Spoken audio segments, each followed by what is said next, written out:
This week's episode is brought to you by the Walt Disney Family Museum, located in San Francisco, California, which features the life and legacy of Walt Disney. Find out more at waltdisney.org. Communicore Weekly. Come on and get geeky. We bob around boats and five-legged goats. Communicore Weekly. You might get some freaking. You waited all week. I'm sure you already know that it's the greatest online show.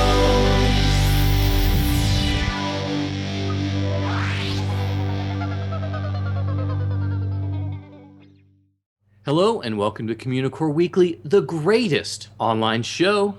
I'm George. And I'm Jeff. And unfortunately, very recently at the time of this recording, we lost someone very special to the Disney legacy, and that is Diane Disney Miller. She was quite a wonderful woman, and I don't even have the words to explain or describe her, but we're going to do the best we can in our little history segment. We wrote a little bit about her, and I don't really know what else to say, except for maybe we should just get started so we can learn a little bit about her. It's time for Disney History.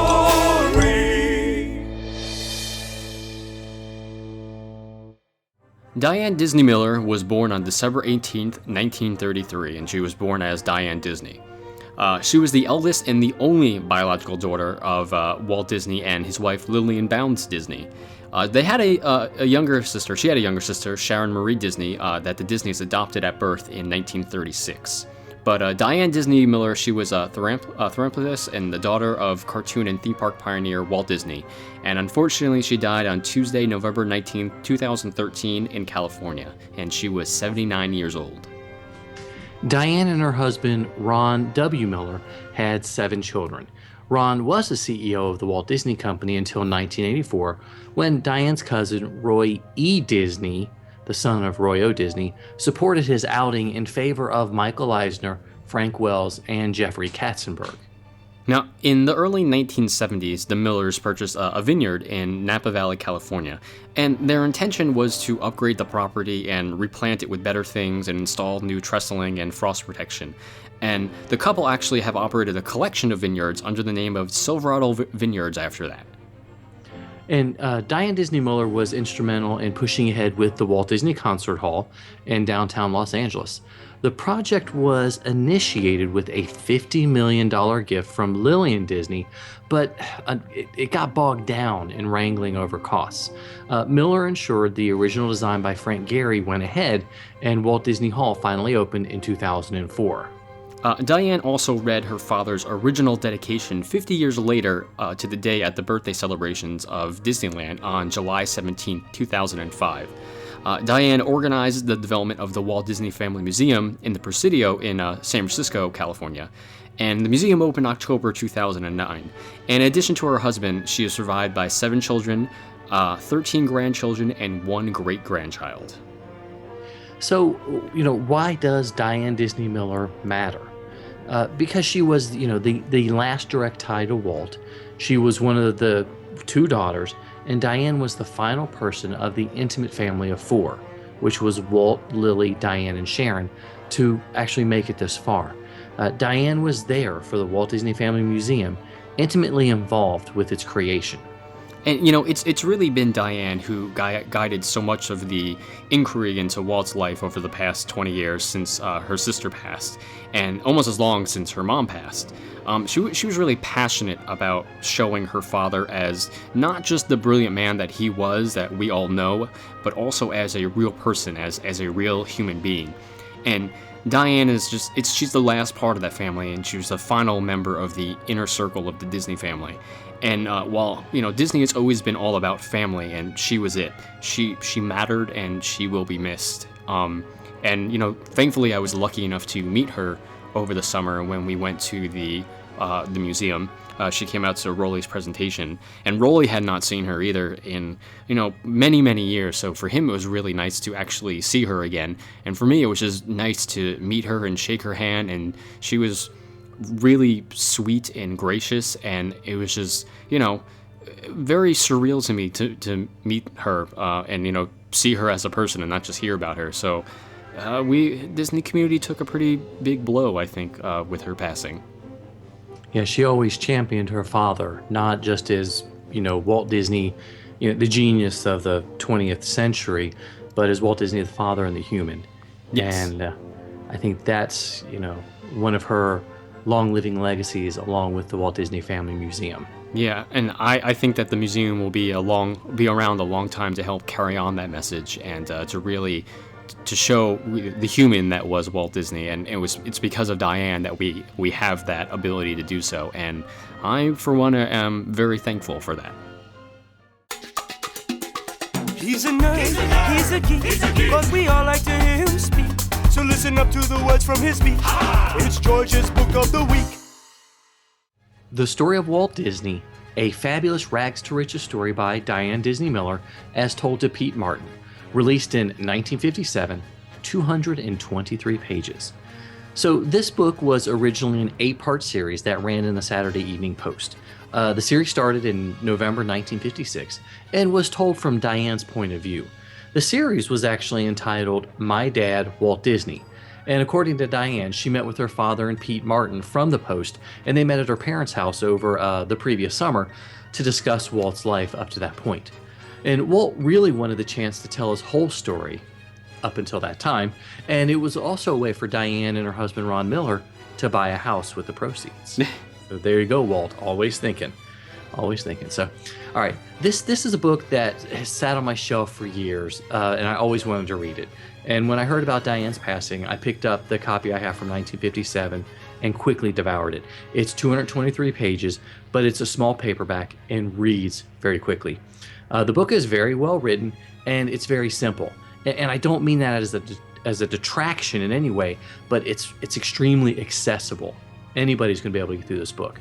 There are only 16 chapters that take us from Walt's parents up to the first year of Disneyland, the release of Cinderella, and a few movies that are on the way, like Lady and the Tramp.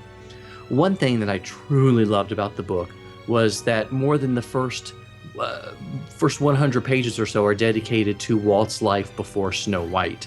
And it's an extremely detailed look at his life from his perspective, including his earliest memories with his father's paper route, World War I, and his start in animation and art in Kansas City. It's great to read a story and be able to place different animators and Disney employees in these different stories, even though they weren't named. Because back then, everything was Walt Disney. He was the name that was on the door.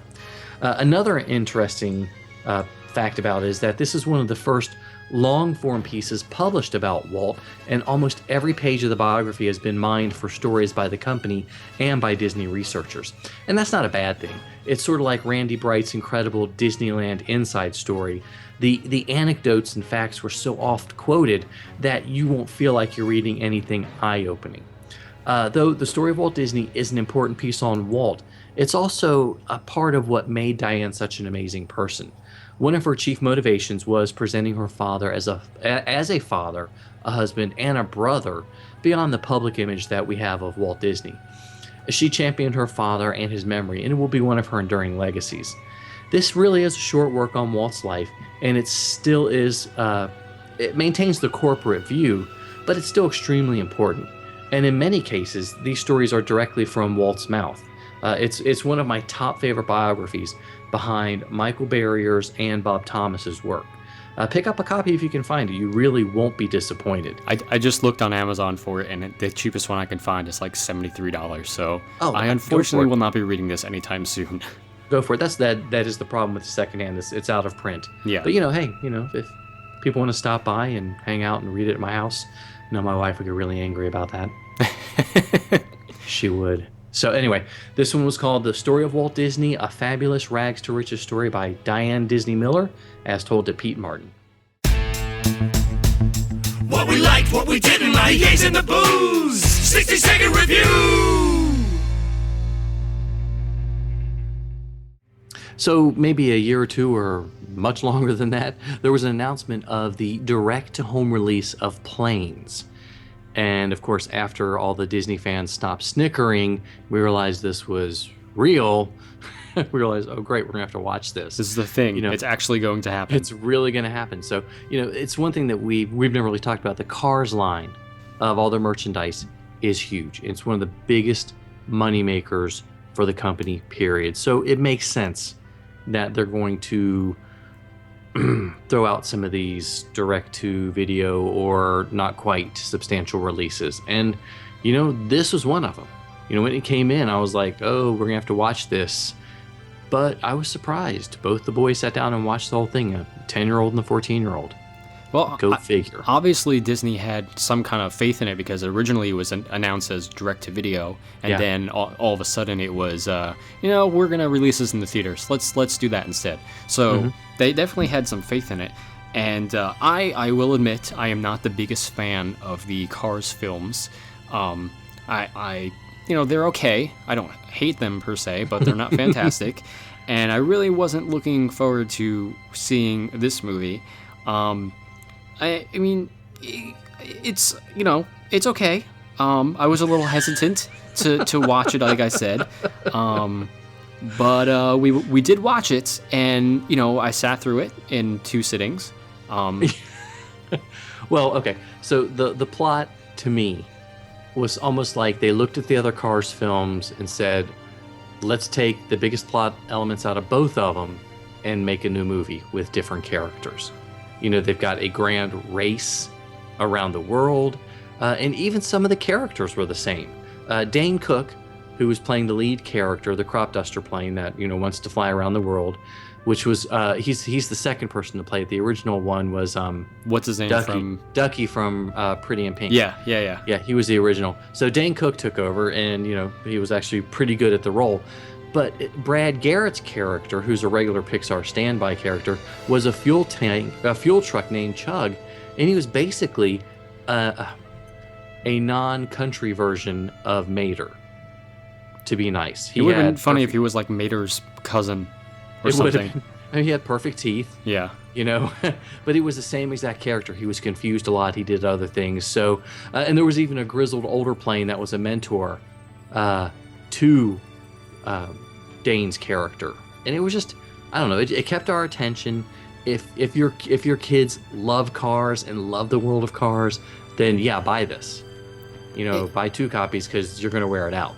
They're gonna watch it over and over. See, and I can't even, plot similarities aside, to me it just wasn't that good of a movie, and I was kind of bored most of the time. Like I said, I watched it in 2 sittings, and looked at my watch, I looked at my cell phone, I played some games, checked some Instagram pictures, took some selfies. Hashtag bored out of my mind. Hashtag review. Hashtag. All those. Hashtag planes should have been grounded. Stuff like that. Hashtag waiting standby line. Okay, we're done. We're done. So. But like George said, he's right. If your kids enjoyed the Cars filmed, chances are they will enjoy planes. Yeah. It just wasn't for me. It wasn't for me.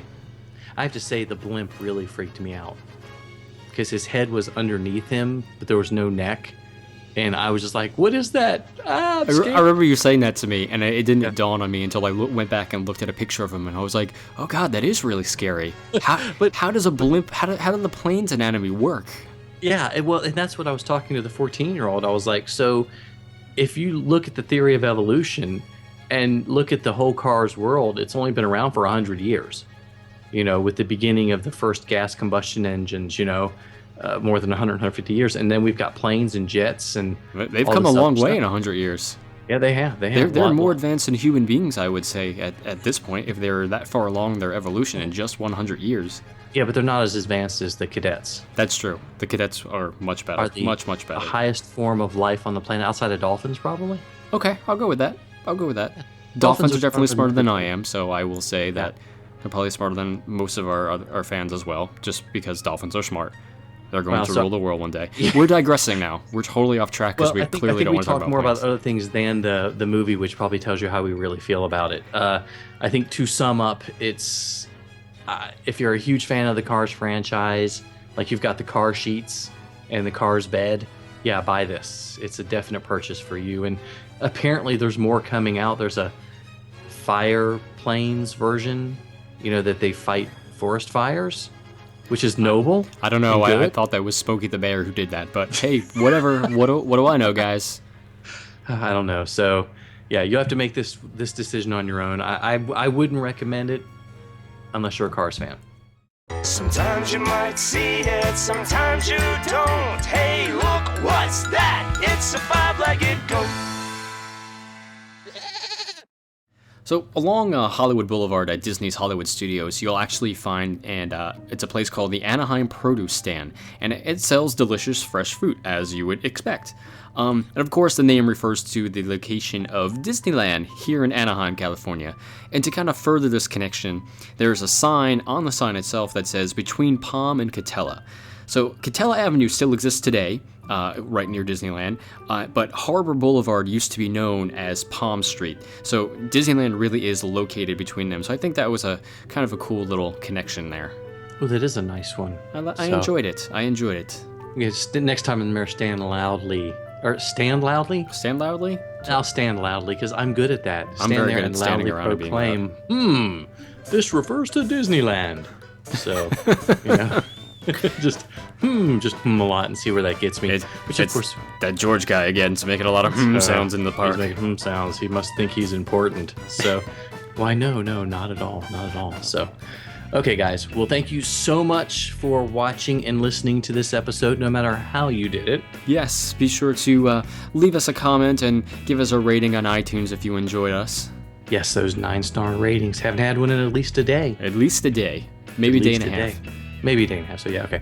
And you can always email us at communicoreweekly@gmail.com, which, send us photos of lovely five-legged goats that you find. Yeah. Or ones we've talked about. We'd love to see updated five-legged goats. Yes, we would. You can also like us on Facebook at facebook.com/Communicore Weekly. Yep, and you can follow us on Twitter and Instagram. We've got the same usernames on both of them. I'm at Imagineering, and he's at Jeff Heimbuck. And be sure to give us a call and leave us a message on the Communicore Weekly hotline at 424-785-4628. And for Jeff Heimbuck, I'm George Taylor. And for George Taylor, I'm Jeff Heimbuck. Thanks so much for listening, guys. We'll see you next time on Communicore Weekly, the greatest online show.